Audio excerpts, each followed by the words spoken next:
Hi everyone, my name is Zach and welcome to the first real sculpting exercise for this sculpting course. In the previous chapter you just learned all the workflows, techniques, tools and so on, but we didn't really sculpt anything. And the very special thing about this chapter here is that I sculpt nearly everything in real time. That means you basically can follow every single stroke I will do to create this creature from start to finish. Just on the part where we will sculpt the fur, we will fast forward the process a bit because otherwise this would be too boring. That means in general this chapter is meant for beginners. So if you haven't sculpted anything before, this is a perfect chapter to get you started. But I guess also for advanced users there will be some tricks here and there. For this chapter we will use the Sculpt Tools add-on and also the Speed Sculpt add-on, which I showed in the previous chapter. And if you haven't purchased the Speed Sculpt add-on, just watch the Speed Sculpt add-on tutorial. There I also show alternatives how you can use basically the same features without this add-on. So, and in this video here we will prepare everything. That means we will set up our scene, we will import the modeling sheet, and we will create the base mesh for our creature. This concept art here I created using Mischief and Photoshop, and it was inspired by a great artist I found on DeviantArt. He's called Santani, if I pronounce this right, and he's creating this weird but somehow cute looking real life monsters. So definitely check out his DeviantArt portfolio. Alright, without further words, let's get started. So Blender's open and now we want to add this concept art as background image. So first of all I delete the camera, the lighting, and now drag and drop this image from an external folder into Blender inside the 3D viewport. That's important. And now if I hit 1 on the number pad and 5 for the orthographic view, we can see it in the background. Now I press N, and here under background images we have all the settings for this background image. First of all, I set this to front, so we see the image in front of all the 3D objects. Here we can control the opacity, and with these values down here we can transform the image.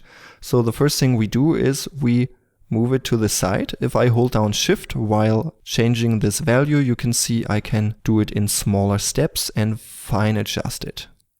So I put it in the middle so that the blue axis, the Z-axis, is running through the middle of this creature. Also, we don't have to recreate this creature 100%. So if we take this concept art as reference, this will also do the job.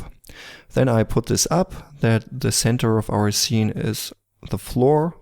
Also in this case, I don't care much about the actual size of the creature. So in this case, it will be like 2 meters high. But since we're just working in Blender and just doing this as an exercise, I won't draw much attention on this. So we just take the cube as reference so that this can be the body size, for example.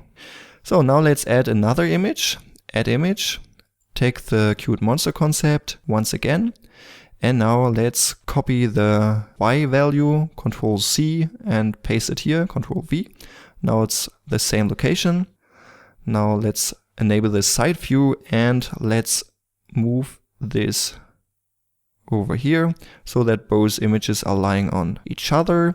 And now we change the axis up here to be front, the first image, and the second image is white.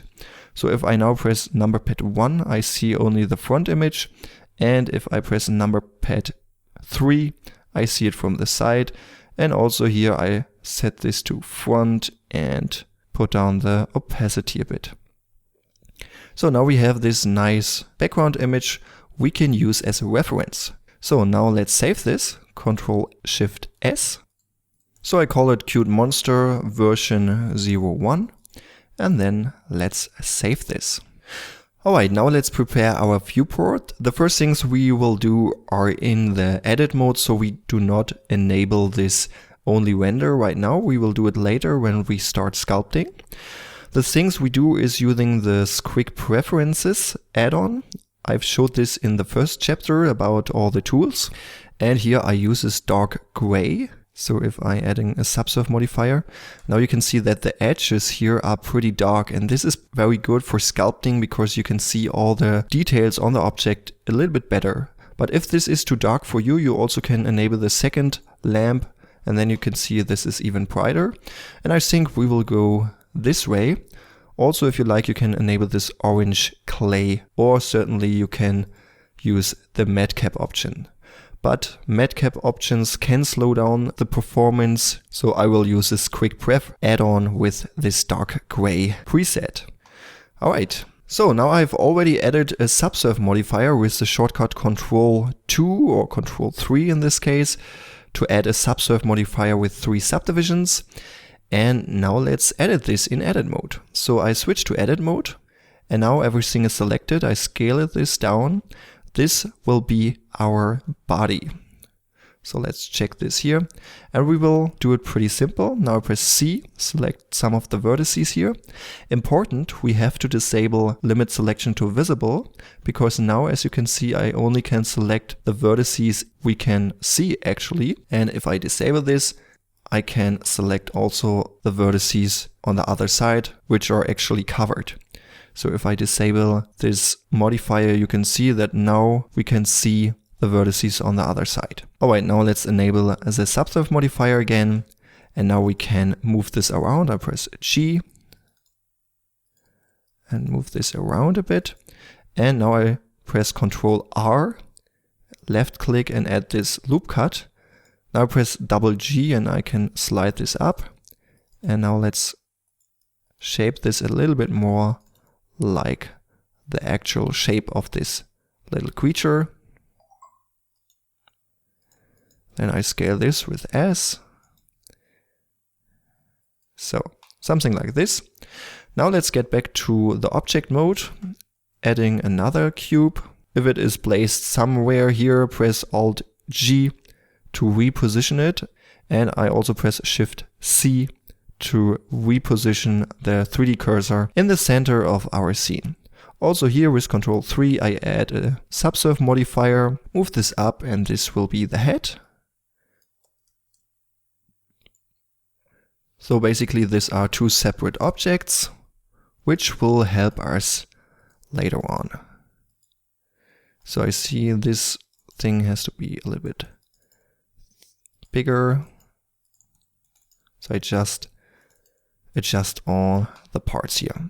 Okay, also down here, let's make this a little bit bigger, like this. Now let's add the legs and the arms. For that I simply add a plane, switch to edit mode, press Alt M, merge at center.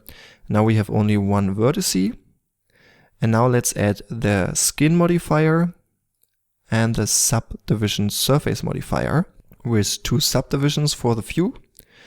And now I press E for extruding, and now we can create the arms and the legs pretty simple. So the shoulder. Then if this is too big, press Ctrl A to scale this. And let's move this a little bit up here. You can see the concept is not matching perfectly, but yeah, I didn't take care about this because I just want to have a reference for the creation. So also we can view it in 3D to see if this is matching. And for the hands, you can see it has some kind of fingers. We just create this little shape here. So from that we will create the fingers and the other things, because the fingers are pretty small and short, so we don't need to add separate objects as base mesh for the fingers. If I would create a real hand or anything like this, I would create a base mesh for the whole hand. That means every finger as a separate base mesh. This will make the process easier, but in this case this will work as well. So now the root point is here from this skin modifier. I set this up here, mark root. So this is working better. And also I add the mirror modifier, so we don't have to create the arm on the other side. Also, I think I would put this down a bit, like this. All right. Now let's add the legs. I simply select one edge here, Shift D, and use it as leg. Control A, we can scale this to make this bigger.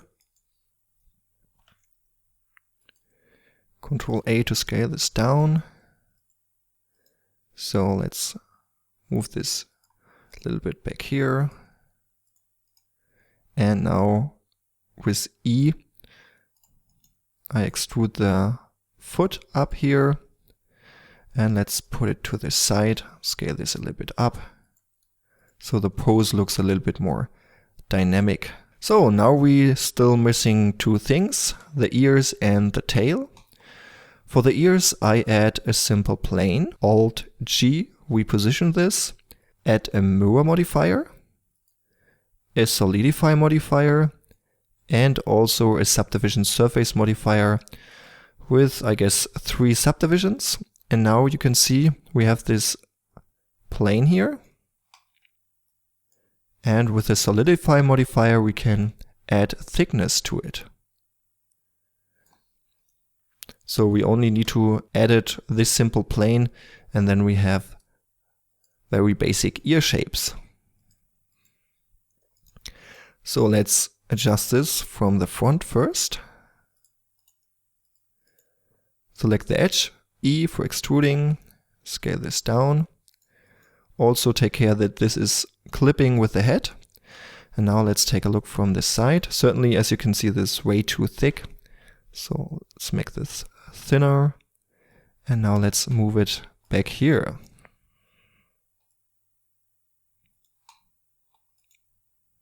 So also I added this a little bit in 3D so I get the shape that I would like to have.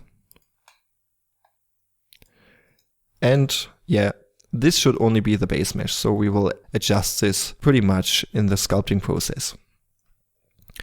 So for the tail, we can use also this skin modifier thing. So I duplicate this, remove the mirror modifier, and also remove one leg and a part of the arm. Then we only have this thing left. And here I place this in the center, simply set all this to 0. And now let's add the tail. So the rotation is still wrong, so I press S, X, 0, scale it in the X-axis to 0. Now it's straight again. And this tail we will create symmetrically for now, then we will save us a lot of time while sculpting, and later on we can give it a natural, nice looking pose. So with Ctrl A, I scale this up. And yeah, we would just add a thick shape up here. This helical shape we will add in the sculpt mode later on. So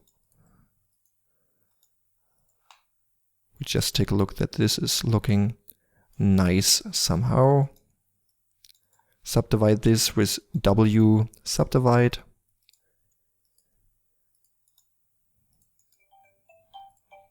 And now my wife is calling. So now we have everything we need for the base mesh. You can see we pretty nice defined the main parts of this little creature, and this will make the whole sculpting process a lot easier. Also because we can now sculpt on every part separately, and then later, if we are done with sculpting the limbs and the tail and so on, we can join everything together. What's still missing are the eyes, because the eyes we will do separately, but we will add them a little later. So this will be done after we have defined some of the main features of the face.